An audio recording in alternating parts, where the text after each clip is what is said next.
Union বিএনপির নেতাকর্মীদের সাথে ভবিষ্যৎ এমপি মাহবুবুল হক নান্নুর পথসভা। ঝালকাঠি সদর উপজেলার ৭ নং পোনাবালিয়া ইউনিয়ন বিএনপি অঙ্গ ও সহযোগী সংগঠনের নেতৃবৃন্দের সাথে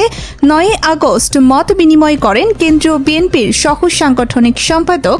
বরিশাল বিএম কলেজের সাবেক ভিপি,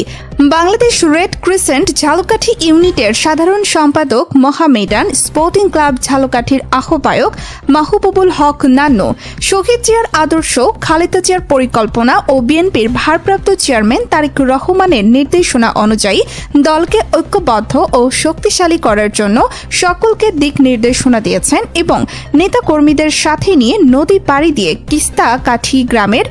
বাক প্রতিবন্ধী মোহাম্মদ নূর আলমের খোঁজ খবর নিয়েছেন এবং সার্বিক সহযোগিতার হাত বাড়িয়ে দিয়েছেন। ও ঝালকাঠি জেলা বিএনপির সাবেক বন ও পরিবেশ বিষয়ক সম্পাদক মোহাম্মদ আইয়ুব খানের অসুস্থতার খবর শুনে নেতাকর্মীদের সাথে নিয়ে তার বাসভবনে ছুটে যান কেন্দ্রীয় নেতা মাহবুবুল হক নান্নু।